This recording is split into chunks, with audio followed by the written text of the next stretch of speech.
At appreciation also because you have a new hair. Do! Yes. Diba? May kasabihan, di ba? Pag ang isang babae daw ay nagpapalit ng hairstyle, ay may pagbabago sa kanyang buhay. Ganun ba yan? Ano ang kwento? Well, I really do feel like a new person. So maybe I wanted to look like it also. So parang to support to see the mirror, parang gusto ko lang makita yung bago, yung connected dito sa bagong Mikey na nafe-feel ko. And Tito Jing really did Moniz. well. Moniz. Yes, Tito Jing Wow, Moniz hi really Jing. did well. Ano yan? Pag sinasabi mong bago, is this in the context of what? Beginning a new life? After, the relationship? Ito'y bago? Where are you coming from pag sinasabi mo yun? Parang bagong version of me. Like, I can feel myself changing from within. So, Oo. ang dami din, even the project, yung Saving Cherry, ang daming nagbago sa isip ko din. Tama. Sa beliefs ko. So, gusto ko lang makita din yun sa salamin, I guess. Right. Ito'y bagong era ng iyong buhay. Yes. In effect, no? So, gaano kabago ang bago? Bagong era. Oo. Tito, You can even talk about your fitness journey. well, yeah, yan sobra yung mornings. I realized how mornings are so important. As in, Okay. Owning your morning, sabi mo nga. Oo po. Parang Tito, alam mo yung feeling pag bagong gising ka, wala ka pa sa sarili mo. Tapos, yung habit natin, kunin agad yung cellphone. Tapos, nadadala na agad tayo ng buhay, ng scrolling, ng things around us. Na, if you start your day like that, you're gonna spend the whole day reacting to everything na lang. Pero ang gandang point na yun, ha? At depende sa algorithm mo. Kung ano ang nakita mong Yes. una, Oo. hindi pwedeng hindi ka maapektuhan. Exactly. Okay. So, So- what are you doing now? I mean, owning your morning means, I started with getting a clock for my room para hindi ako tumingin ng time sa cellphone ko. Para ang unang titignan ko yung clock, para Okay. mapigilan kong tumingin sa cellphone. Para makuha ko muna, ma-feel ko muna na I am myself and I get to decide what to react to.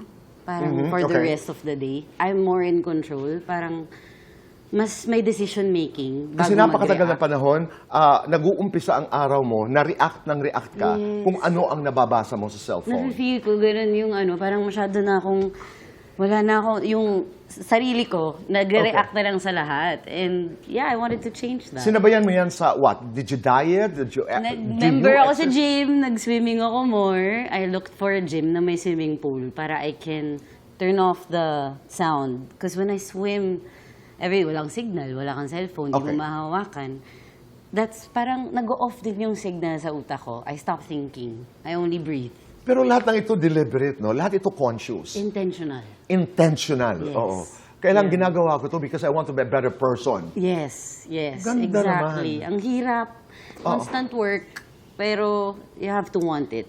Correct. I guess. Oo. At saka you're coming from somewhere that somehow pushed you to want to become better. May nagpapatibok ba ng iyong puso? Ang ganda ng pasok ni Tito Boy lagi.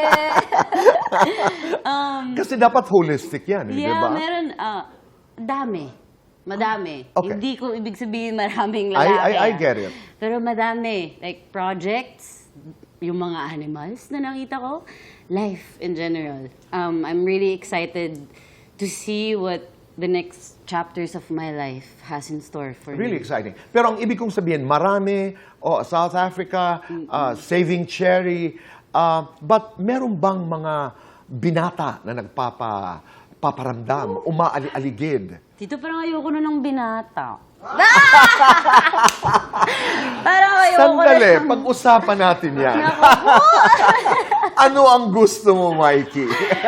Ito lang, I think one thing I'm sure of now, I came from, very public naman yung relationship. Oo. Ang gusto ko ngayon yung sure, yung sigurado na sa gusto niya. Kung Okay. sino man siya ngayon, kung sino man out there. Like, I think that's what I'm looking for, someone who's sure.